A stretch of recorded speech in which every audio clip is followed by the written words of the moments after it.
Sometimes, and it tore my heart apart to walk away. Like it killed me. Like Guanabana was my baby, but I realized, there's a mantra I kept on telling myself. The secret to happiness is learning how to let go. And once I realized how to let go and not feel emotionally attached or have my energies or emotions attached to this one thing, I could then drive it over there and create something that's beautiful. You bet your next, but you miss your step, cause it's not like this. Hello, everyone, and welcome to Seven Figures, a podcast where we talk about financial literacy, entrepreneurship, wealth generation, and all the keys to building a seven-figure business from people who have actually done it. Today, we have real mogul business here, a serial restaurateur. For anyone who wants to get into the food and hospitality industry, this guy is your guy. He is the CEO and the champion of the Mag and Howard Group. And when I'm talking about this group, we're talking about really taking over the strip. He has a series of 4 restaurants all on the same block. You guys should probably be familiar with them if you've been to Camden. There's Guanabana. My pronunciation, we're gonna sort this out, yeah? Guanabana, alright, cool. There's Bintang, there's Ramo Ramen, and then there's Moi Island. That's the West African thing, and we're gonna talk about that. But also, not only that, he also has the Mamasons Dirty Ice Cream parlour, which has a location in Chinatown. Is Kentish Town the other one? Chinatown, Kentish Town, and the last location is in the esteemed Westfield Shepherds Bush, which is pending. You know what I mean? They haven't given him an offer he can't refuse yet, so he's holding back. But anyway, we're gonna pick his brain today, and then we're gonna get into the insights that can help you guys and give you the gems to progress your own business ventures. I think you bet your next, but you miss your step, cause it's not like this. If it don't make money from the new Let's get into the start of the journey. I watched some of your content. I watched you move, and I could see there's an energy, there's a hustler's energy about you, a very hip hop hustler's energy. You know what I mean? So I want to know, before you became this restaurateur and having all these businesses, where does this start from? What kind of mentality, what kind of household, and where does entrepreneurial spirit come from? All right, so it definitely stems from my parenting. Bintang actually established 1987. My dad opened it up with my mum, and for a very long time I was used as child labor, in the nicest way, man. So 8 years old, washing dishes, whatever it took. By 10, I'm taking orders, you know. 10. Yeah. So school days, I mean, after school, just getting picked up by my mom, and we go to work, and we do our homework in the basement, and next thing I know, we fall asleep. I wake up in my bed. So the routine was we used to take us home, carry out the car while we're sleeping, and that's it. And that was my life as a kid. Yeah. So like the whole hospitality restaurant business kind of ingrained in my childhood. And then just from there, I moved around a lot as a kid, went to different countries, and I stayed in the States for a bit, stayed in Bangladesh, stayed in the Philippines in my childhood, went to school in different areas. And how it stemmed, I realized, after university, my old man was like, yo, Omar, come help me out in Bintang. And that was the only joint back then. Okay. Yeah. And I'm like, I'm not sure. I did a business finance degree. Okay. And I'm like, okay, maybe I could do some different things there. And I realized very quickly that this business couldn't afford my aspirations of what I wanted to do. Like a lot of my friends finished and graduated, and they got city jobs, and I'm there stuck doing the same things I was doing when I was 10 years old, Yeah. So, and my dad's old school, and despite our our wants and needs for the business, we realized, what, different strokes for different folks. He has his own vibe. And I thought, I have to do something different. Cool. I decided then to do an ACCA, an accountancy. Yeah, accountancy course. And I was attracted to it because, I thought accountancy, invest X amount of time, pass X amount of exams, and you kind of know what you're worth. There's like a clear salary survey. And that's a tough course, bro. That's a tough course. It's one of the toughest courses. It was you mad. could take. That's a tough course. It is mad. It is. I have friends who still doing that course. I'm graduated. I'm 9 years ago. getting goosebumps just thinking about it right now. It was. I remember studying for an exam, and I think I spent the rest, instead of studying, I locked myself in my room. I watched crab fishermen and document. It's like crab fishing on Discovery. All right. Yeah. And these guys risk life and limb just to fish crab, and that looked more appealing than me finishing my exams, man. I'm like, you know what? I'd rather do that, get paid 50 bags after a family trip. But yeah, it was tough. And then I started looking for work, and I couldn't find work as an account assistant, and that's where you start. And I had to blag it. I had to, every time I applied for something, I didn't have the experience. That's all they said, and it was always unsuccessful. So what I did, I kind of like told a few untruths and said on my CV that I didn't work for my dad's business or family business, because that doesn't look great. Yeah. I actually said that I work for a group of restaurants, all right, even though it was just one Bintang. And when I looked at the job description, I didn't know what the hell they were talking about, but I got each task, each description, and I Googled it, and I played out a scenario in my head, and I wrote it down. And okay, if I was doing credit control, what would that be in a restaurant business? If I was doing reconciliation, what would that be in a restaurant business? So if they asked me the questions, I could, with confidence, explain it. Yeah. And at that point, every single time, I was ended up with the final two, and I never got a job. And I asked the agents, like, why am I always ending up in the final two and I never get a job? They think you're overqualified, So I was like, all right, I gotta tone it down now. But finally, I managed to get a bit of work as a finance manager for a recycling company. And where was this? Where was the recycling company? it was down Garrett Lane. It's in London. Wandsworth, yeah. Okay. Yeah. Wandsworth. It was a startup. The business owner was ex-corporate, and he took the model from Canada. And what they did was, it was a rag and bone trade. So they go out and clear your houses and offices. But what they did different from the rest, it's an old trade. But what they did different was they branded it. They had a great website. Everyone's wearing uniform. And I realized what they spent the money on, because I was doing the bookkeeping, was SEO, branding, uniform. And that was just, it blew my mind, from old school restaurant game. I'm not seeing this guy spend so much money on Google Analytics and, keyword strategies and paid ads. And this was before the whole social media blow up. Yeah. And this is where I realized SEO was king. So just to stop you there, because of the listeners, can you explain what SEO is for people? So SEO is search engine optimization. It's the way when you look through Google and how you rank when you search, for example, pizza in Camden town, and organically or through paid, you would be ranked based on how well you are on your website or how much you paid through PPC, pay per click.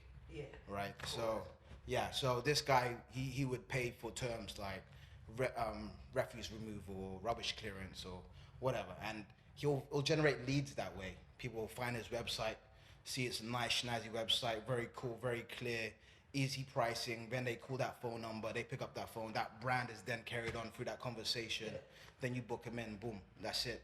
And then I saw how much he was growing very fast, and a lot of it was through these PPCs and SEOs. And at that point, I'm thinking, I'm not really. And he even told me at one point, man, Omar, you're not really an accountant. What you're doing, working for me as an accountant. Yeah. And I'm like, this is interesting to me. So at that point, next to Bintang, the old family business, the kebab shop was available. Yeah.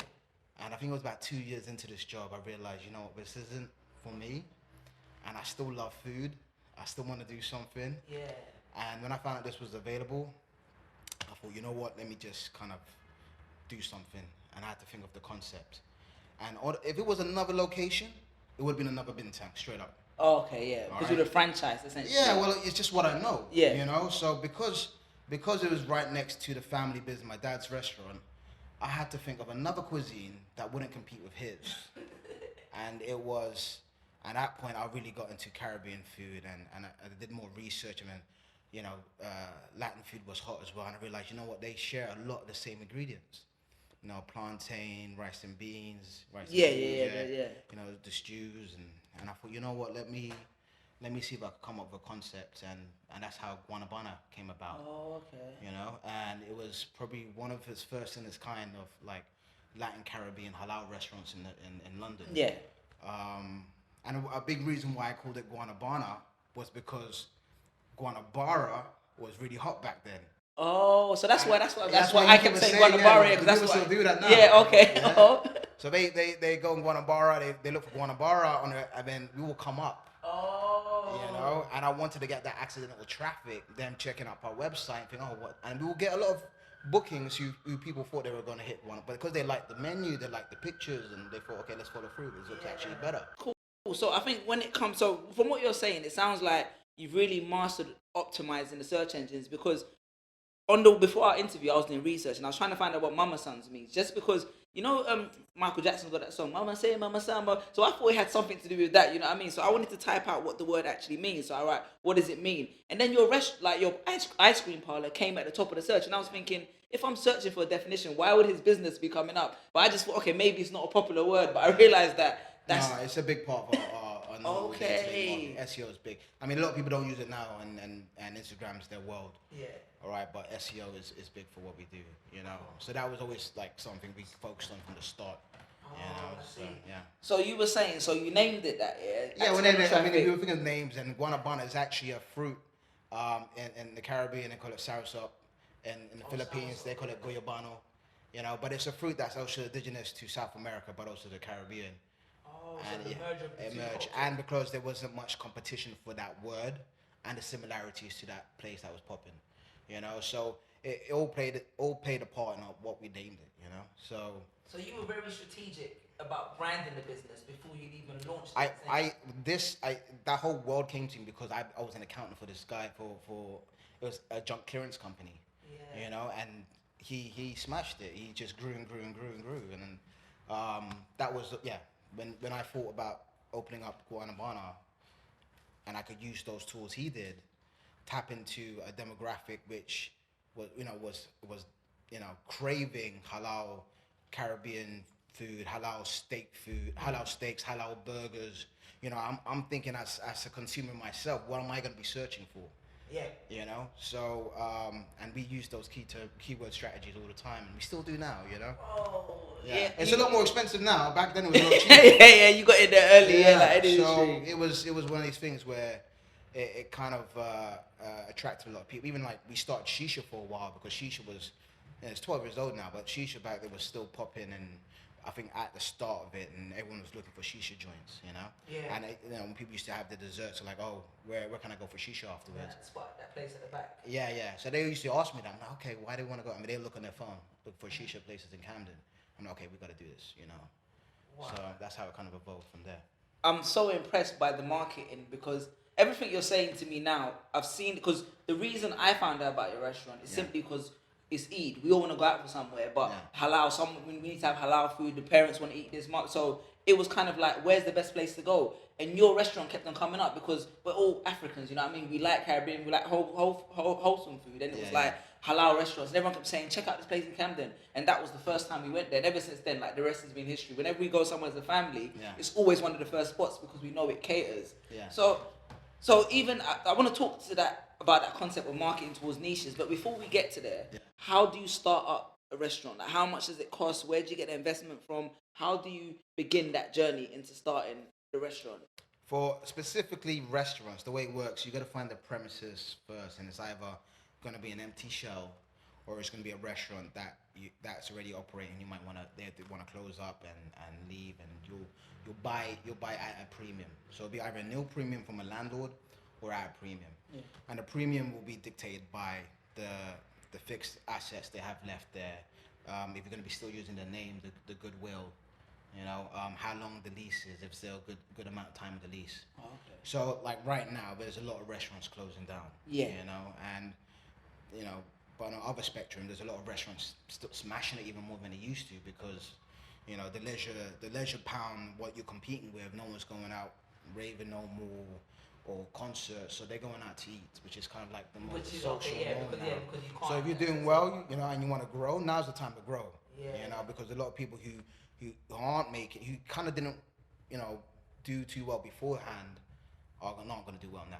Yeah. You know, so you could get a few deals right now. So if I'm starting a restaurant now, you know, I'm modest, you know, a modest capital, you know, I want to start a restaurant. How much would I be looking at, like? Okay, so recently, I've been looking at restaurants with 10-year leases, wanted to jump ship, so it's operating already. So you have to do you'll take over their lease, their existing lease. They're asking offers of around 30 to 40,000 for a premium, and you'll get everything that's in there. That's their fixtures and furnishings and everything else.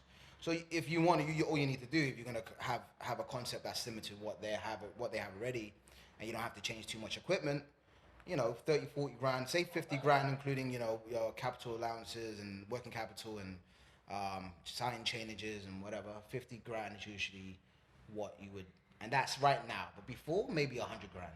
Oh, Now, really? yeah. So the price has gone.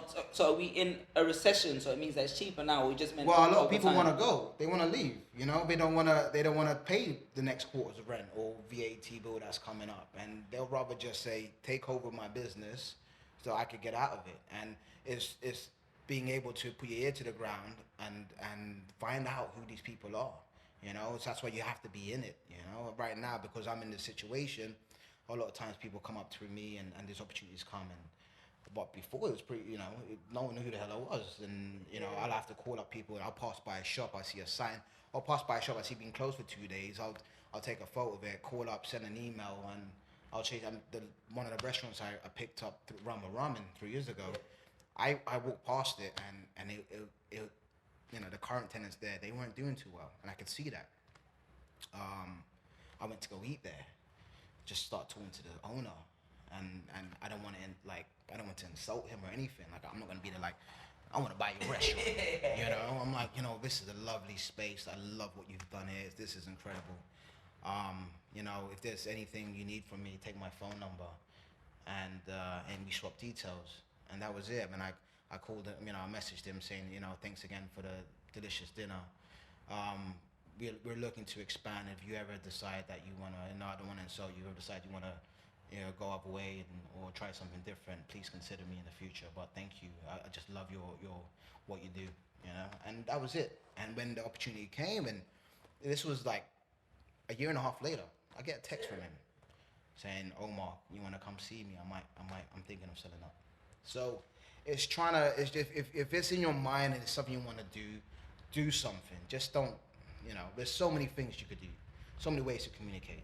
You don't have to be a dick about it. You could just do it. You can do it gradually. Yeah. I like the approach you took, because you kind of respectful of his business and gave yourself, positioned yourself as an opportunity as opposed to a demand. If you look into it, I love that. So I see when you're saying all these restaurants are closing down, I see the light in your eyes. I see there's more tables. I see it, bro. I see you're taking over. I see the light in your eyes. This concept of a food strip. Okay, I want to get to it because I saw you talking about your wife May. You were saying how she's got it from an idea of the Philippines, but we're still on restaurant number 1. So you opened the first restaurant. Yeah. Oh, first of all, when do you start making profit? How do you know that this is doing well for me to move on to restaurant number 2? And how are you earning the money to kind of put into the restaurant? Is that from your job? And then we move on to Ramo. How does that happen? You know what? I don't want to lie and say I'm fiscally, even though I have the accounting background, and it's what it is. I look at my bank balance and the business balances, and I think, okay, if an opportunity comes, can I afford it? And that's where I try and get those deals which I could afford. And a lot of times when you put an offer out and you think, nah, this is going to be stupid. They're not going to say yes. They're not going to say yes. And when they say yes, you think, shit, all right, they said yes. What do I do? All right, I got to do it, Yeah. And that's what it is. So when for me, opening up the restaurants, I never, the whole margin thing and gross profit, I just had to create first, It wasn't about making money. It was about creating something special, a place for people to congregate, my friends, my family, something that my mom and dad could be proud about as well. Yeah. My little girl, when she grows up, maybe this is something for her. Yeah. And that's what it was about. Even now, I'd rather spend money on a new ice cream machine than get a deposit on a car. I need a new car right now. My car's done for, but I don't want to do that because I know if I get that piece of equipment, that's going to do my business better, and I'll get a return on it. And maybe in 3-4 years, that's going to get me 2 cars. New car, yeah. So that's the entrepreneurial mindset. So, fiscally, when are you ready? When the cash flow is right, man, because cash flow will kill you if you're not careful. You could jump into a commitment and realize, what. Can you explain cash flow just for the people that are listening, and especially in your industry? Yeah. So cash flow, there's some fixed costs to running a restaurant. You got to pay rent. You have to pay business rates. And those are generally your fix, and the sunk costs you spend on your equipment. Now, don't get me wrong, equipment for restaurants are expensive. Yeah. You get a microwave from Argos, it's going to cost you £40, £100. You get a microwave for a restaurant, and it has to perform in a restaurant, you're looking at a minimum of £500. You know, and that's for every piece of equipment. It's if something breaks, you got to repair it because you don't make money. You know, people think, okay, oh, you made loads of money today. You know, oh, this, you had a great sale. And some of the staff, they say that. I'm like, yeah, man, but I got to put that aside. If I got to close down for a week because I did 3 refurbishments over the lockdown. You know, I'm hemorrhaging, but thank God I put that aside. Yeah. You know, I made the money over the time and I put that aside. I didn't go out, go on a holiday and blow it because, you know, I've been, you know, in this business long enough to realize that rainy days do come. And this was one of the rainiest days, you know. There's more opportunity to kind of refurbish and put back, you know. But yeah, it's just cash flow. When money comes in, money comes out. You got to realize it can very easily spiral out, you know, very easily. Is this a mistake you've made before? Just because you went from restaurant number 1 to restaurant number 2, was restaurant number 1 just like, because you've had the experience with working in Bintang, you know what I mean? Was it just like straight up, or was it like rocky before you went on to the second venture? I was always conscious of money. I grew up in my family business. My dad was very, very risk averse. If there's anything that needed to be done, we would learn to do it. We would build it ourselves. Back then, the mentality is if you don't have time, or don't have money to invest, you invest your time. You know, so I ended up underneath the sink a lot of times when we should have called a plumber. You know, I'm there in Foyle's bookshop, looking at how to, you know, buying books on plumbing and carpentry to do my own things because the quotes I'm getting in, I'm like, nah, I can't see myself paying that kind of money. Yeah. Now it's flipped and I don't have time. So I'm there looking for the best quotes, and I know when it's good to get somebody in and pay right money, you know. So it swings and roundabouts, you know. It depends what you could add value in and what you realize, what you can't, and realize that, and then bring someone else in when you have to. Yeah. I want to talk about team and staff actually. So after opening the first restaurant, how long after did you open Ramo Ramen? Okay, so literally, Guanabana, let's say that was the first one. Bintang was the family one. Yeah. It took almost, and people think it just happened, literally almost 10 years. 10 years? Yeah, bro. Almost 10 years. Serious? So we're making a lot of mistakes, flipping the menu around, a lot of arguments, a lot of stress, man, a lot of stress. And then 10 years is when things just started happening. You know, I've started a clothing line within that 10 years. All right, you know, that creativity side, I'm going to do something else. And where did the clothing line come from? Break it down to people. I was really into streetwear. Yeah. You know, and I liked a lot of the independent brands were coming up. And I thought that's something I could do. And, you know, I tried. I went to Bangladesh to get some clothes made. That's like a whole nother world, man. That's a jungle out there. Is that where your dad's from? Yeah? That's my dad's from, yeah. So I went there alone. I didn't speak the language. I was there for almost a month and a half. And I saw a lot of the factories, did a few deals, brought stuff back. But I learned a lot, right? So I learned about, you know, branding is a big thing for me. You know? Yeah, I can tell from the jump. Right, yeah. So logos, design, I love that stuff. Then when I brought it back, I realized, okay, that was one of my first failures, my biggest failures, right? Is because I focused on logos and brand and website. And I brought it, and I had a website, and it looked amazing, and then brand and a great fabric and a textile. We got it, yarn especially. Everything was perfect, and I sat in front of a computer. I'm like, okay, someone buy it. Someone buy it. No one bought it. What happened to your SEO skills though? What happened? No, we put that in. Serious. But at that point, it was everyone caught on. Yeah. Okay. So the wave is there, and yeah. a lot of the bigger fashion brands and ASOS, they all picked up and they were all in the market right there. So I realized, and at that point, I think I didn't put enough attention. I kind of got complacent about it as well. Yeah.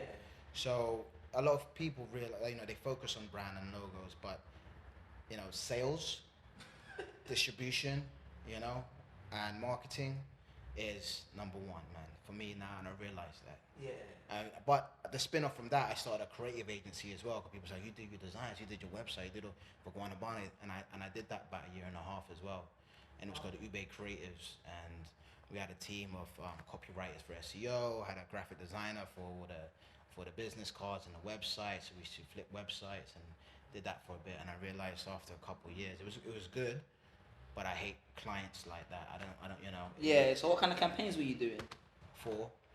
When you were doing the clients, what kind No, of... it's just word of mouth. That was purely word of mouth. Okay, yeah. And we had enough word of mouth business just to kind of sustain our full office.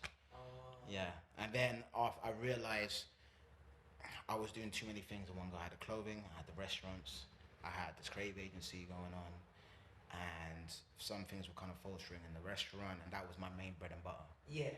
You know, and despite I think at that point I was probably serving my ego and want to do other things, and you know, I had to get down to business, and food business is my business. Yeah. So at that point I thought, you guys are gonna have to stop taking on any more new clients. We're gonna focus on the business, and it worked. I mean, after that was probably 8 years in, the opportunity came for another property next to Guanabana. Yeah. And that was the Mamasons one, and they were empty for a long time. And that's my first experience of doing that technique, which I used, was getting to know the landlords, getting to know the neighborhood, and you know. And he came up to me, goes, "Oh, would you want it?" And I'm like, "Yeah." It was really cheap. And I thought, let me take a risk. How cheap is really cheap? Or you don't have to disclose, it's up to you. It was cheap enough for me just to keep it empty. Okay. All right. Yeah. So it was cheap enough. It was right next to Bintang restaurant. And one of my main concerns was somebody else moving inside there and impacting the look of my business next to Bintang. Okay, yes. So I thought, let me just take that over, and I'll decide what to do with it afterwards before somebody else comes in. So I just used that in office for about 6 months, and I did a bit of traveling, went to Thailand. And I had the most amazing ice cream experience, man. And like, I went some street ice cream. They took out a coconut, they smashed it in half. The water poured out. It gave me a shot of the coconut water, scraped out the flesh. And then that was one texture. He scooped in some ice cream, put crushed peanuts and sticky rice, and it blew my mind. I'm like, whoa, what is this? I was alone at the top, like looking at my friends, like, you guys have to try it. No one was around me, and I remember saying, there's nothing like this in the UK. There's nothing like this, man. So when I got back, and I was thinking, and at that point, me and May got together, and I was telling her about it. I said, look, this ice cream, we should do something in it. Bintang's too small to have a full-on patisserie section. Yeah. Let's create a dessert parlor next door. It'll complement Guanabana, it'll complement Bintang. The rent's so cheap here, it's worth the risk. If it don't work out, we'll turn it back to an office. So you created your own dessert spot in between both of them, yeah. So it'll be, I mean, at least then we could flip the tables.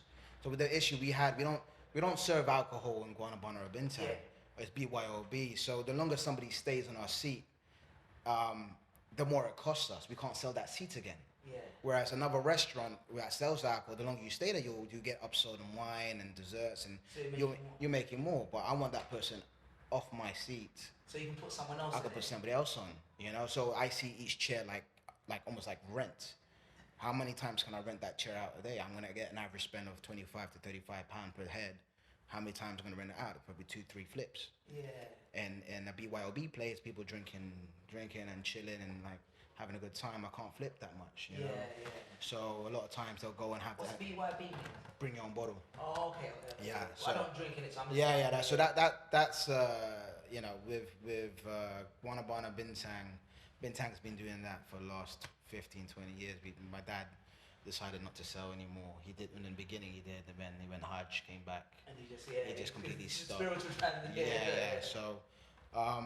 So Mamasons made sense. You know, we get the people out there. I mean, at least then, and the more research we did, and it was supposed to be a Pan-Asian ice cream parlor. Bintang was like a Pan-Asian, you know, cuisine. So this Pan-Asian, we'll do Thai ice cream, maybe some Filipino ice cream.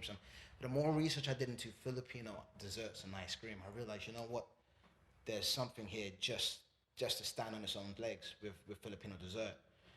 And a lot of people say, no one knows where the Philippines is. No one cares about the Philippines. Even Filipinos were telling me, are you sure you want to do this? You know, and I'm like, no, I really want to do this. This is, you know, and then like lots of discussions with May about what we're going to do. And we at the 11th hour, our press pack was drawn up. And it was nothing purely about Filipino ice cream. And at the 11th hour, we decided, let's just make it full Filipino. We learned a week before opening how to make ice cream. Really? Yeah, like, God, if we sold the ice cream we sold back then, I don't know how we but you continue, like, even like last month, we made the most recent improvement. So we're always trying to improve anyway. Yeah. So it makes me cringe, and it makes me cringe as well. Like, oh my god, I can't believe we even did that, you know. But yeah, and then that's how Mamasons came out. We marketed it nice, and How did you market it? we created like an opening journal, video journal, YouTube. Yeah. And we started dropping that on our socials, and people started getting, gaining legs and traction. And when we opened, we had about, say, 30 people lining up outside. I didn't expect anybody. And we came and I was like, shit. Oh man, it's like 5 hours before opening, and there's already 30 people there. I'm like, okay, cool. Let's get going. And when we opened up Chinatown, we thought, maybe a little bit like that. So when we opened up Chinatown, it was mad. It was around the whole block. I saw the queue and I thought, rah. But we created hype, so through video, through vlogs, through social media openings, and then limited. So I was really, like I said, I was into streetwear. Yeah. A lot of my staff were into Supreme and Palace. So and the drops, the exclusivity, So we had 50 T-shirts, limited to the first 50 people. You came down, and then once it's gone, and we had exclusive desserts, and that's the way we kind of ran Mamasons for a very long time, where if it's sold out, it's sold out. Oh. And when it was sold out, we made sure on our socials we told people it was sold out. Guys, it is sold out. There's no more bilogs, or there's no more ube donuts, we let people know. So there's a FOL, a fear of loss. Yeah. So once we drop it again next weekend, we won't have certain products available every single day as well. It'll be available only on Fridays and Saturdays. So they'll come, oh no, it's not there. So they want it even more. That's what we felt anyway. So I knew that I wanted some Jordans because I used to work in Nike Town. Yeah, exactly. People are sleeping outside the store. Exactly. Because, So with Chinatown, we had people almost 4 a.m. outside, and that blew my mind. So that was really cool. So how does this work from you from a financial standpoint? Because I've always wondered, like as a restaurant, having limited edition stock, especially, I'm sure you're not selling like a high premium. Did you take a loss doing that then? So when we discussed innovative products and new items, we always talk about, okay, is this going to be a cash cow, or is this just for brand equity? All right. So some items, okay, we know they're staples, they have great margins. Let's keep them on there. They're going to be there no matter what. Cash cows. And then we have brand equity items just for the content, where we know we need to still make some noise. So I see it as waves in social media, like people are getting excited about a drop. Same thing, the same principles fashion uses. If there's something dead for a while, they're gonna have a little rumor about a collaboration, or a little, like snippet about what they're gonna be dropping in a week's time. That's what we did as well. So we made a bit of noise, and if it stuck, it was really good, and people came out because it was limited. We either decided it's going to be a cash cow item, or we're going to pull it back and make that limited. So it depends on product. Yeah. But we employed that same philosophy on our food for a very long time. Interesting. So the first Mamasons opened before you went into like another the ramen restaurant, right? Yeah. So and then how long did Chinatown happen after that then? So Mamasons opened up, and then it was literally Ramo Ramen and Chinatown opened up in the same year. Same year? Yeah. So because by then you'd figured out the business then, in your opinion? What's that? You figured out the restaurateur business, so you. No, I still haven't, man. I still don't know what I feel like I don't know what I'm doing. So what gives you the confidence to start? You've opened one in between, and then you just open 2 more in the same year. I don't think about it. Like honestly, I think there's frequency. Okay, so opportunities came. Remember that guy I told you texted me back about Ramo Ramen, and I said, cool. Good. So when Ramo Ramen, the opportunity came back again, and the person texted me back saying it was available, I had to act. Yeah. So I had to be ready, So when he came back with a counter offer and I was ready to go, I knew we were in discussions with Chinatown, and that's where I had to look at my cash flow and what was I able to do so. Was I able to kind of make this happen with Chinatown and Ramo Ramen in the same year? And it was a stretch, but we did it. We actually self-funded both of them. We self-funded it. We didn't get a loan. A lot of the time with Chinatown, the usual the usual, I mean, we realized with Westfield, what we've been doing, the usual kind of pathways that you'll engage with an architect, and they'll design your space based on your concept. Yeah. And then you'll tender out to contractors. And through contractors, they'll come and develop your space, and it leaves you to focus on your business and your operations. And with Chinatown, with Ramo Ramen, with Mamasons, everything up to then, we've done it ourselves, all in-house.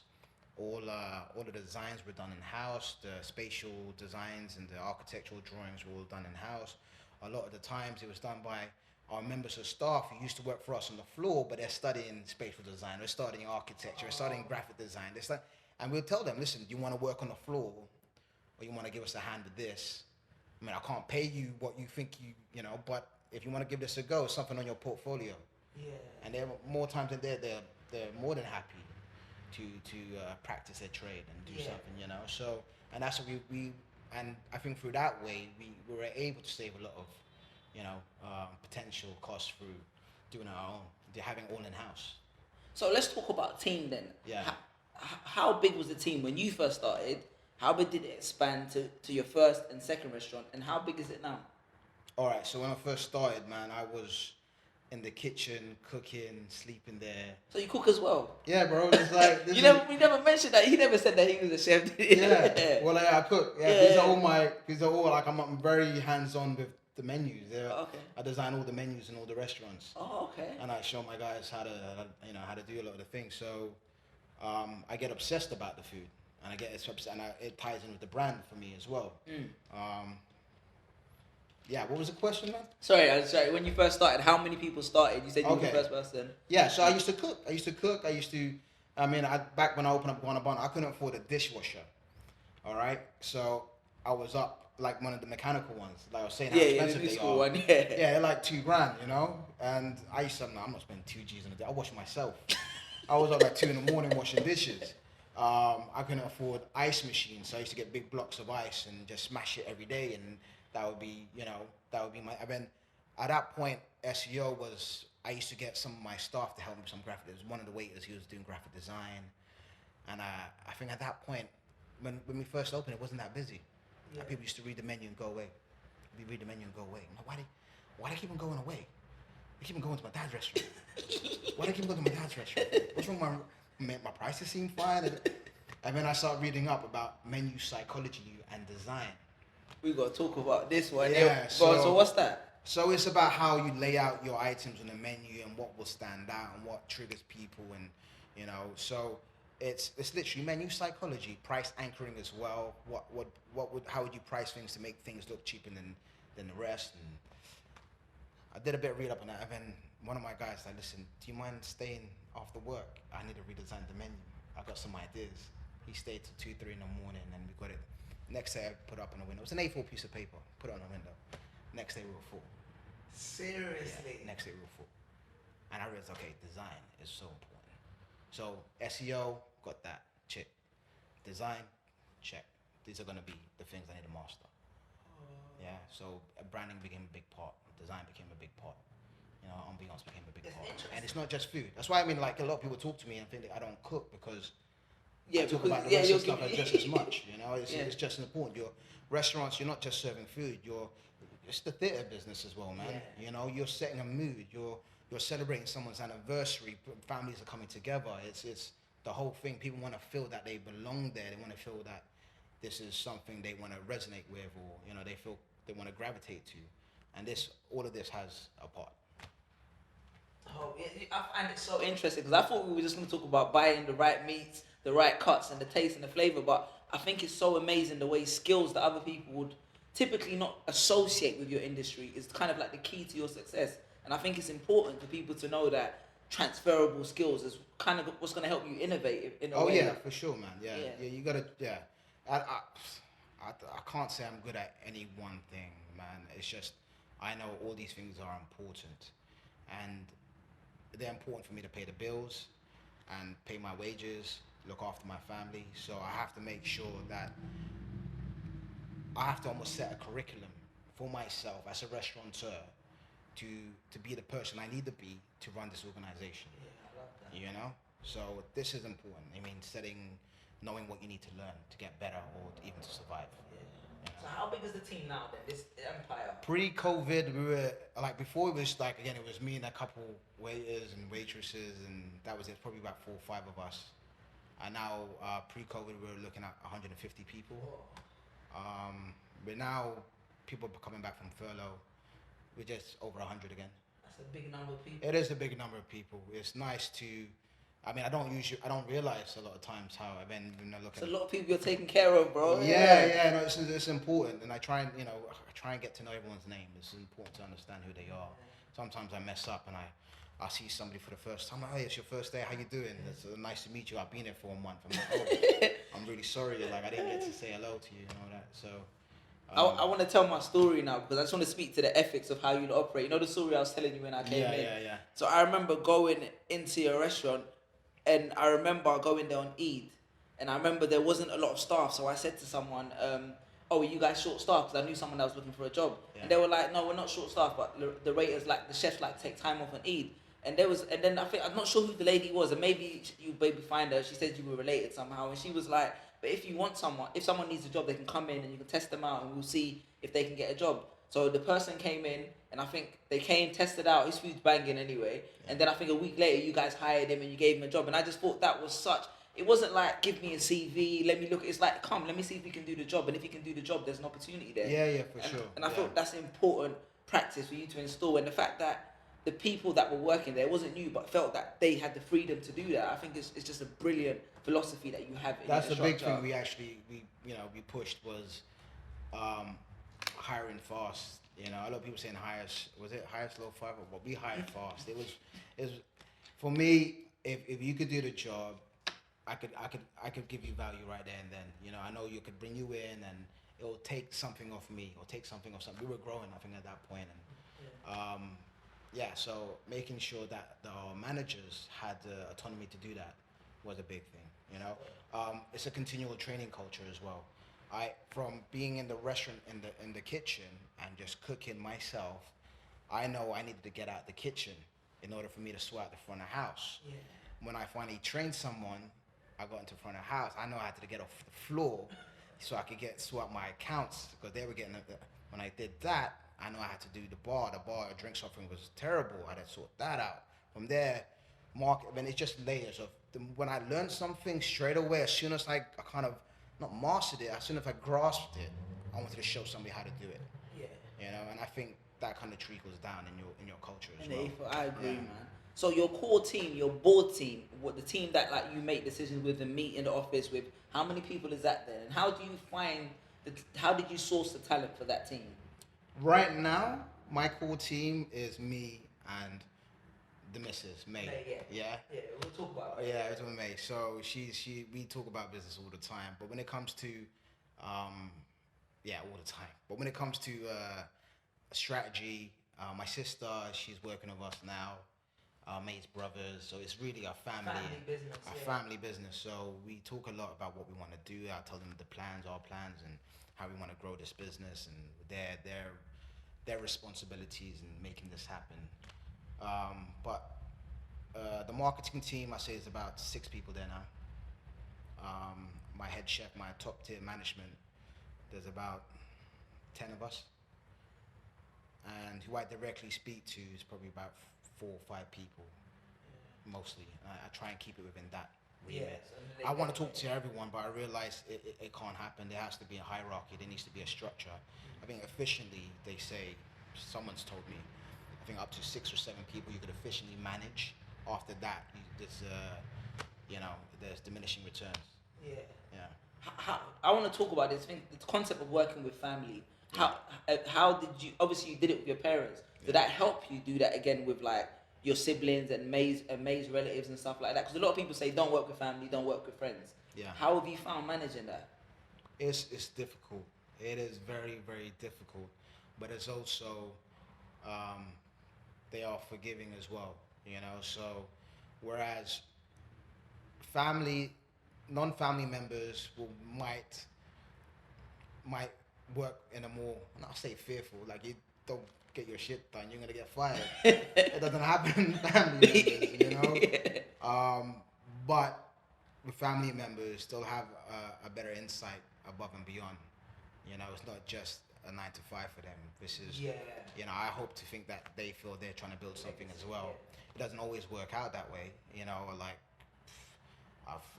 me and my old man, with Guanabana, we fought a lot about the restaurant, and it almost tore us apart. You know, yeah, it was very tough. Was that because you would compete in businesses or outside No, of that? like Guanabana, we still work together in that respect. But I mean, as soon as I started doing my own thing, and I realized, you know what, when I did my own thing, that's when things started settling down. When I weren't relying on my father or, you know. So what was that, relying from as a business partner or for advice or? Yeah, because he was always my boss. Yeah. From a kid, you know. Yeah. And I'm working next to him, and that. So he was the boss. You know, I have to answer to him. I have to justify everything to. Even at Guanabana. Guanabana to a point. I mean, I left it, and I said we split ways for a while, and that's when at that point when I left Guanabana, there was a short period, about a year. I'm like, Dad, this ain't gonna work out for us. I'm gonna do my own thing, and that's when Mamasons, Ramo Ramen, Moi Island, all of that other stuff kind of took off, and yeah, then he decided, you know what, you doing what you're doing, take over properly. I'll back off and. Because he started to see that. yeah. So sometimes it tore my heart apart to walk away. Like it killed me. Like Guanabana was my baby, but I realized, you know, there's a mantra I kept on telling myself: the secret to happiness is learning how to let go. You know, and once I realized how to let go and not feel emotionally attached or have my energies or emotions attached to this one thing, I could then drive it over there and create something that's beautiful, you know. That's tough. So you and your dad were kind of essentially business partners in Guanabana, Yeah. and you had to walk away from the business that you started, Yeah. because of family conflict. Yeah, exactly, yeah. This is an exclusive. No, that I'm just taking time to process that. Yeah. So I mean, after you walked away, you wasn't like, I'm done with this restaurant. I was about to like get my backpack, hitchhike to America or something. I don't know, man. And the restaurant was doing well at this point. It was killing it, man. I was like, I walked past it and I see a full restaurant. And I'm like, it broke my heart. I'm like, okay. I was happy that it was full, but I'm happy like I just had to leave without. That's it, you know. But it was the best for me, and it proved to be the best thing for like the organization. Yeah. You know. So then Mamasons came from that. You looked at it and you was like, let's build it. Yeah, let's build it up, and that's why I thought, okay, low risk, and at that point I was ready. My ear was to the ground, and nothing to lose. Just did it, you know. And then Ramo Ramen came. I remember I was watching something where you said that it's called Ramo because on predictive text, your name's Omar. And you kept on changing it, and you were just like, I just need a name. I'll call it Ramo Ramen. And then, so then you built that business up. So I want to ask, do you have a strategy for building these businesses? Because I'm noticing there's a theme. All of them have like a food in the name of them. Do you have a strategy for building these businesses? You take the same thing and just go to a different culture? Because Moi Island is a West African concept. So is that like we developed? It was always the location first. You know, the opportunities. Maybe it's not the best way to grow a business, but I kind of see in the restaurant business, location or properties are important. Yeah. That's probably the hardest hurdle to find, is finding a property. Yeah. And what's happened is we've always found the property first, and then I've always had to think, what does this market need? What does the neighborhood need? What will not compete directly with what I have already built? And then I'll have to come up with a new brand and concept. With Mamasons, it came about because it had to complement the other restaurants, and it was something that was cool. It was different. Yeah. You know, food writers, you want to make something that people want to write about, you know, or talk about. You want to provide a narrative, all right? Ramo Ramen, that's the first halal ramen restaurant from what I know in the UK, maybe Europe, man, because all ramen joints are based on tonkotsu. Tonkotsu is a heavy, deep pork broth. And I wanted to create something which, you know, you look in social media and YouTube, ramen is trending all the time. And Muslims are watching the same stuff, you know? Young Muslims are when they want to go out and eat that, they can't. You know, they're going to have some watery broth and some, you know. So we thought, then how do we create a deep broth and create from beef and chicken? We used what has a high content of collagen, and we looked at different joints and muscles and worked with our butchers. when Moi Moi came about, we got used to be a Chinese takeout. Yeah, I remember next seeing door. it. Yeah. And overnight they just closed, and the managers were asking me for a job. Like, oh my, I'm like, what happened, man? Like, oh, it's closed. We just closed them. So they shut like 4 or 5 branches. It was a group, and I thought, okay, it's an opportunity. It's next to Guanabana, and I wanted to tap into the whole takeaway industry. Yeah. At that point, it was just restaurants, Yeah. sit-in models, and I know that Guanabana's and Bintangs and Ramo Ramen delivery was popping. And I thought, okay, is there something I can learn from this? I've always had the sit-in to rely on in case I didn't really focus on delivery. It was just a side hustle for the restaurants. Yeah. But with owning a takeaway and delivery, I had to put my efforts in and realize, how do I squeeze as much as I can out of this genre of hospitality? And I thought, okay, this is a good opportunity. What can I do? I don't want to do, like, I really thought, let me do some vegan food. And, Because that's on trend, yeah. That was on trend. I went out, I went to different vegan restaurants. I went to Shoreditch and tried the vegan pizzas and vegan this. And I fucking hated it, man. I hated it so bad. I was like, I can't do this. I was like, hey, I can't do this. And I got them all hyped up about it. We could do a vegan place. They're like, yeah, that's a really good idea, man. That's on trend. Yeah. I'm like, no, I can't do this. Gotta feed the soul, man. I can't do this. And at that point, that moment when we were thinking about the concept, I'm like, because, okay, let's do a spin-off of Guanabana. Guanabana gets really busy, and we can't facilitate the neighborhood when they want to take away because it's a sit-in thing, and sometimes I have to wait so long. And it gets, So at that point, we were introducing a couple Nigerian dishes. Like, I was really getting into suya. Yeah. Like, I pick up my little girl from Dagenham, like a couple days a week from school.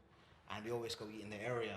And she'll always eat in the subway, but I'm like, no, let's go to like Squires or something.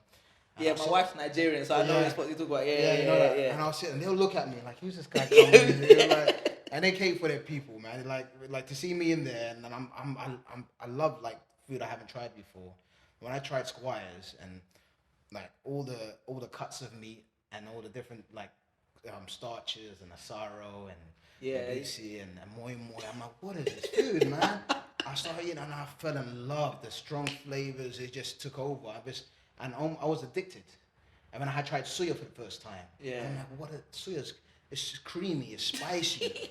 You can't stop like putting it in your, I'm like, you know what? With moi moi, I tried moi moi. It was fantastic. It was like steamed beans. Yo, West African at heart, bro. I bought like 20 moi mois. It was like £1.60 each, and it could feed you. You could be full for the rest of the day. That's good food, man. Yeah. And I brought it back, and I'm like, guys, try this. And my chefs, some of them knew what it was. I'm like, this is amazing. It was wrapped in a banana leaf. You bring it to like, it blew my mind, and I just got obsessed. And I'm like, you know what? After doing the whole vegan week, you know what? Let's just do a spin-off of Guanabana. But I want to. Some people have to try this food. You know, how can I do so? How can I? And like, I was researching kuli kuli and like Nigerian peppers and I think we just tried it. Let's just do it. And we made a spice rub. One of my chefs as well. Makes great jollof rice and. Yeah. I've been in there, bro. The moment you opened, I walked past and I thought, let me try this out. You know what I mean? I've been in there. You lot do your thing. The Ogoyan sauce and, so I had to learn. I bought as many books as I can. I worked with my other chefs as well who it's from their country as well. So it's just, we all worked together with a recipe. And in the beginning, no one would order the suya plates.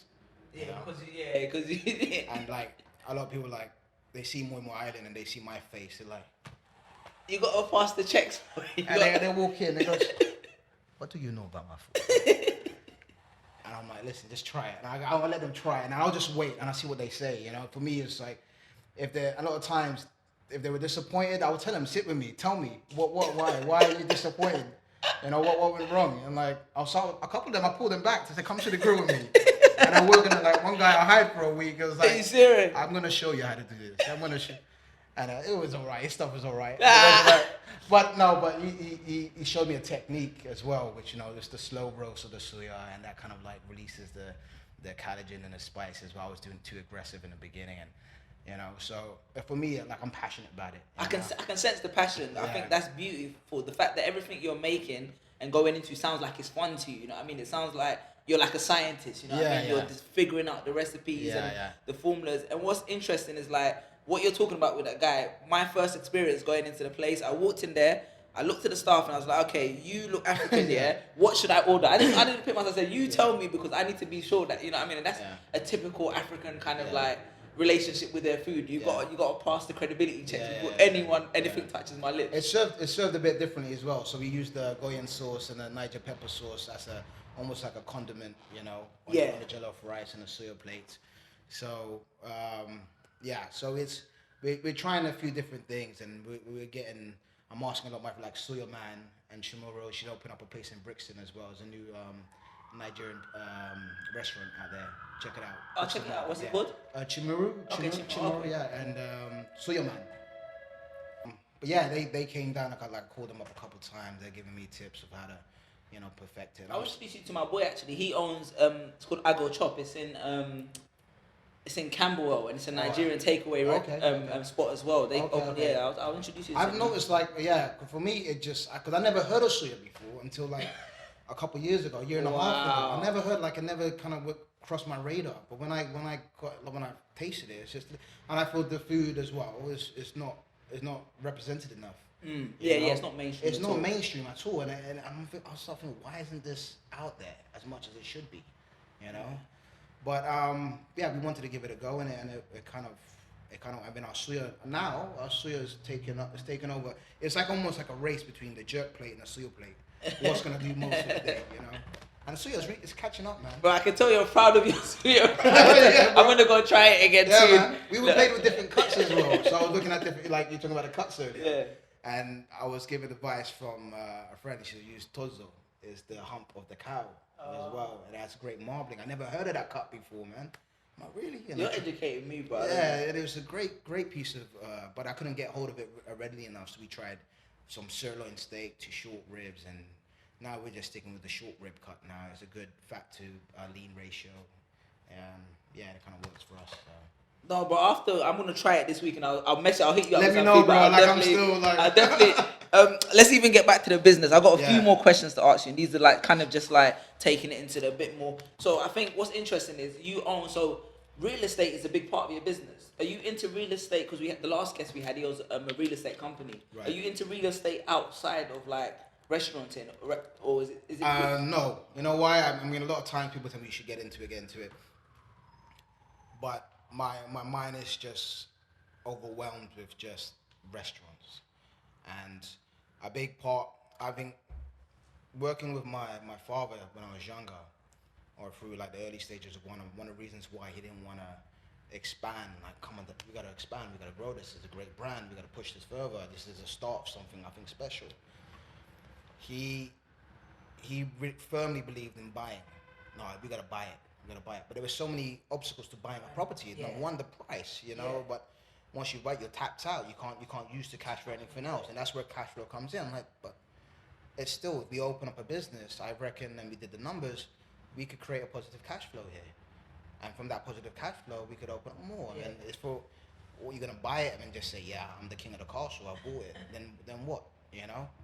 It doesn't make sense. For me, it was like I had to over-justify my way of thinking or my strategy to him, and that kind of stuck with me. Yeah. You know? Yeah. So now when I'm not working hand in hand with him, that's, if the numbers make sense, if I could pay the rent, pay the business rates, my wages, my cost of sales, I could do it, and it's going to make me a positive cash flow. That's where you start. You do the numbers first. Always the numbers first. Then you can start looking at your passion. Then you can start looking at what your popular dish your family loves to eat, that stuff. You can start doing that, but always make the numbers work first. Yeah, I hear that. You know. So and moving on from the number side of the thing, I want to talk about. So you have this food strip. Is your goal to take over that whole street? When I was younger, I told my pops, like, listen, we're gonna monopolize the block. I just learned that word, monopolize. I like that word. It sounds good. I didn't like the fact, I said somebody else would open, and a couple people opened throughout my time, And there was, I'm like, okay, they're competitors now. Yeah. You know, and I always like that strategy. And like, how can I monopolize on this micro level? Yeah. And it'll be opening up different shops. And that's what forced us creating different brands, because you can't open up the same thing over and over again. But what that allowed us to do as well, now we've got that pocket in a relatively cheap rental market compared to central London. We could test out concepts and new ideas and understand, is it viable? Can it pay the market rates here? Yeah. And plus more. If it's viable, it's got legs, can I then go maybe open up a more kind of centralized location where it has more footfall and more kind of more awareness? What was it like opening up in Chinatown? For me, Chinatown seems like one of the most inaccessible parts of London. Like, yeah, that was mad because May, she got the phone call. We get regular requests for franchise permission for Mamasons, for other restaurants, and all the time. But we got this call from Chinatown, the landlord saying that we have a property there and we want you to open up. Really? Come take a look. They actually reached out to us. What was that on the basis of? Just the success of Mamasons? I think Camden. Camden and the social media attraction we were gathering there. A lot of people were following us online, and a lot of people were talking about us. And it was just a small little ice cream parlor. Yeah. And they found us through Instagram. Actually, wow. I think a lot of the agents, part of the agents' jobs, to find out who's the new cool cat in the block. Yeah. I mean, if they find you, they'll relate back. So a lot of these big landlords now, what they try and do with, you know, Box Park, the Shaftesbury Group, Westfield, they're curating their space. Yes. They're looking for who would fit within my location. It's not just about plain old, you're going to pay the rent, cool. No, they want to make sure you're right for the location. You'll add value to the overall kind of vision. You're going to bring a certain demographic in, and if that's the case, you got your foot's in the door. Yeah. I would have never thought, how do I get into it? And like, they came to us, and you know, thank God that happened. May was super excited. She was like, oh my God, we got Chinatown want us. Like, yeah, boy. Oh. I'm like, okay, because we were talking about expansion a lot at that point. Yeah. And then I'm like, yeah, okay, great. How much is the rent? What? Nah. We're crazy. We can pay that kind of rent. And she was like, no, but like, it was basically all of our businesses put together in one unit. Really? Yeah. This is nosebleeds rent. Where in Kentish Town, you have a bad week, you're cool. You had a bad month, you're all right. You know, you're like, okay, something you gotta give. In Chinatown, you know, those kind of, you have a bad week, you don't know if you're gonna survive the next week. Really? Yeah. For you to survive in those kind of locations, you need to be constantly busy, or you need to have some serious backing. And we were all self-funded, you know. So I said, okay, I'm not gonna disregard it. And that's happened in the past with, you know, working, you know, before, and like, no, the rent's too much. My dad said, no, the rent's too much. Okay, so let me go there. Why is the rent? Why does it command that kind of? Why can other business open there and survive and flourish, and why can't I? That's the way I saw it. Yeah. So I went down there and I thought, okay, let's see let's see the property. We saw the property, it looked good, we felt good about it. We saw and at that point, they were doing a massive redevelopment in Chinatown. You know, the Shaftesbury Group, they own, I think 80% of it now. They own Soho and big parts of central London. Okay. They're massive landlords. And they were changing things up. So we're outside, and there's a couple more dessert parlors on that street. I thought, okay, let me sit outside. And we counted how many people were walking in and out of these shops, our competition. Yeah. We looked at the menu, worked out an average spend per head. You were just working this out yourself, not asking anyone, just taking notes. Looking, and we sat there for about 2 hours. Within a 2-hour period, we came back on a slower period and a busier period, and we kind of worked out how much takings they'll be getting a day. From the takings, can they pay the rent? And we had that figure, and like, yeah, they could. Wait, so you went and sat out there, like you personally, yeah. You counted how many people were coming in.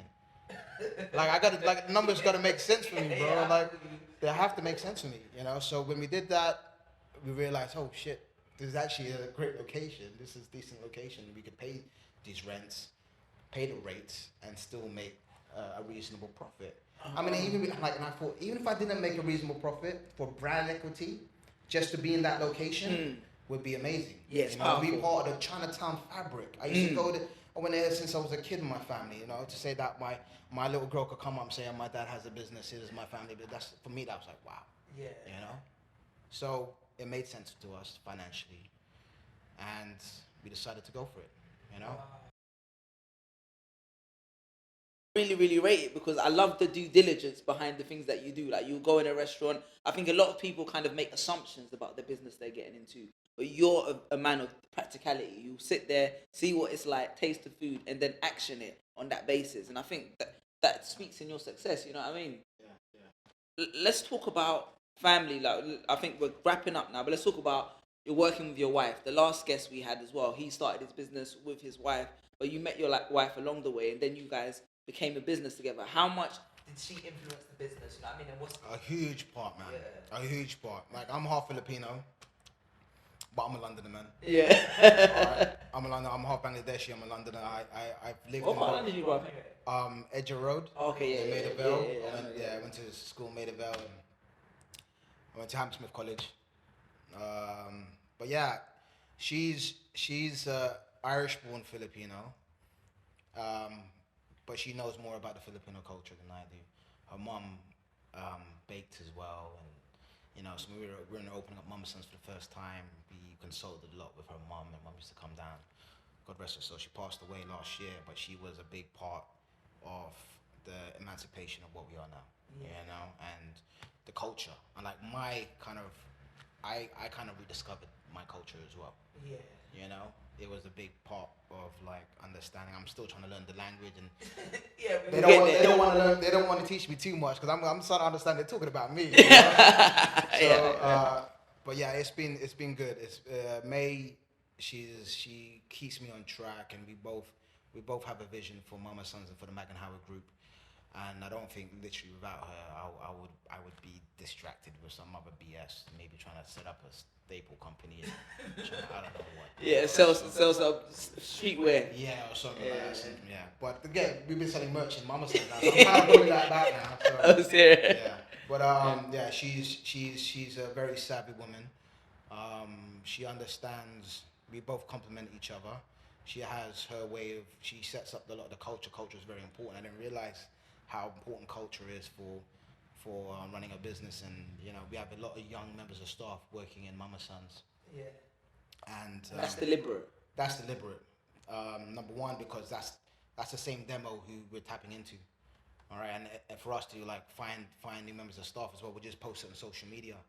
Like we're recruiting, and we'll get probably 50 DMs of people, you know, kids who want to work with the company, and they're fans of the company and they're fans of the brand, and that's really great for us. Instead of just throwing a stone in the air and just trying to see where it lands. So yeah, and it's great. It feels like family, you know. It's not just Filipinos we're hiring. You know, it was people from and other people from everyone. Yeah, I see all kinds of people in everywhere. Yeah, the diversity is there. Yeah, very diversified, but it's lovely. I mean, I enjoy walking into Ramo and the chefs there that are older lot, and the younger lot and Mamasons, and then the old school lot from Guanabana, and they all talk about the new kids and the old guys and this, you know. So it's nice. We're all family, you know. That's the way we see it. So yeah, it's been good with her, with my sister, my parents. Everyone's had an impact on what we are right now. Yeah. So it's all Megan Howard. That's how you say it's all Megan Howard. So that means blessed as well. Blessed. I know. I saw you saying it. So explain to us about the brand anyway. Megan Howard as a brand. We to be honest with you, we had to think of a group name because somebody asked what restaurants, what do you do? I was like, yeah, I have a few, and they like what restaurants, and I have to go through the whole thing, and it was so we said we need a group name because it's getting exhausting trying to talk about all the different brands. Yeah. So there's a street in Philippines actually where you'll have all these different types of restaurants all around next to each other, and they're there just feeding the community. And it won't not even proper restaurants, they're houses, and these guys are just cooking their front yard. Oh. Yeah, and we live on that street as well. This is our community business, and I thought, you know what, this is perfect. It means blessed. It means to be satisfied. And I'm like, yeah, okay, this is the name for us. This is it. So yeah, it was cool. Oh man, we can't finish the episode without not addressing the pandemic. How has it affected you? How are you coping with it? And you know. Oh man, I think for the first time in my life, I actually didn't do anything. I just stopped, and the whole world just stopped. And I closed everything down. I think when they said, I just closed it all down, and more about the staff, worried about people coming to work, and no, just stop everything. And after a day, I'm like, you crazy, man? What are you doing, bro? What are you doing? And I just straight away opened up Moi Moi. Seriously? Yeah. You opened during the pandemic? Yeah, and it was just me, May, and one other chef who lived behind the restaurant. All right, and that was us working for like 3 weeks. Just me and May, back to the grind, from having 150 members of staff to just hustling back, cooking on the grill, taking payment, whatever. But we were serving the community, man. It was amazing because our sales weren't that great, to be honest with you, because before pandemic, and then it happened, takeaways just blew up. Delivery just blew, Uber just blew up. So it actually boosted the business. Boosted, and it was at that point making more than some of the restaurants were making, and we were penetrating a market, nothing else was open. It was the perfect time to kind of like get our name out there. Wow.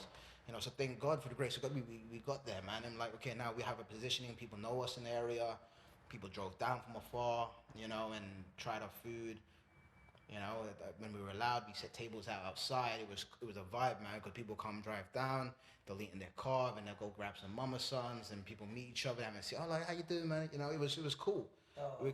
So through that, I've been one by one, like each restaurant, obviously you had to reopen, and it was an opportunity for me to restructure and make things a lot more easier for our chefs. We gutted out a lot of our kitchens, redesigned it to make sure it was food safe, and had a COVID strategy as well in place, and a certain level of social distancing. And if you wanted to clean down, we could just spray down, clean down, wipe down, everything was nice. So a couple of them are still finishing up. Bintang, we just reopened 2 weeks ago. Inshallah, Guanabana should be open next week. And then, but we're now, from this, we've learned that from this, we're opening up a new business on the street. And what's the business? It's called Panda, it's a bakery. Oh, okay. So, we realized if there was there ever a lockdown again, we made sure we nailed down our delivery offerings on all the brands, so we don't shut them down. Yes. And a bakery has to be in place because that's an essential business. And the bakeries, anyway, they help facilitate the burgers. We make fresh burger buns in Guanabana. Oh. We make a lot of the baked products in Mamasons. We do a lot of the breads for the other restaurants. So we thought, why not have a storefront for the bakery and wait for some equipment from, so it's been a mad one. We're going full steam ahead. We got like a 4-deck oven, lamination machine for croissants, and so that's another thing we've got balancing, and say another 6 weeks it should be open. I love it, bro. I'm gonna be there in 6 weeks. This is 7 figures, so we have to ask you the 7-figure question. How did it feel when you first saw your first 7 figures? I saw that question. Yeah. And I'm like, you know what? I didn't realize until I was with May. I'm like, listen, let's do some projections for next year. And I thought we were making, with my mind, a lot less than what actually we made. And when she put it all together, I'm like, what? What? Why am I on holiday? Like, where am I going?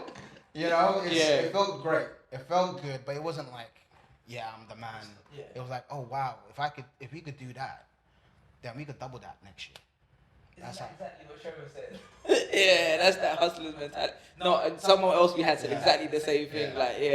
Yeah, that's it. That's it. So what do we need to do? We gotta, and I realized, okay, there's a certain mindset who you could open up a shop and they'll be happy, man. They'll be cool. You could open up a little, corner shop or a chicken shop or whatever, and you're good. And there's another mindset. You might take that £50,000 business to 300,000, and successful restaurant. There's another mindset. They'll be taking it to 7 figures. How do I double, triple that? Making it a £100 million business. Yeah, I need to develop myself. I need to develop my mindset and realize what kind of man does that. And that's where I am right now. Yeah. I'm still learning. I don't think I'm successful in any way because my blueprint is not what it is. It's how I feel. I still feel I need to do more. And when I saw that, I realized, okay, it gave me a boost to realize, I can do more. That's how I felt. It wasn't.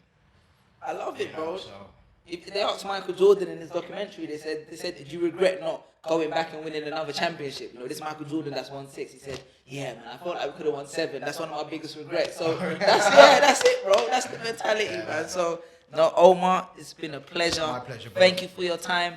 Do the COVID tip. Thank you very much, bro. Nice one, bro. I think you bet your next, but you miss your step, cause it's not like this. Cause it's not like this.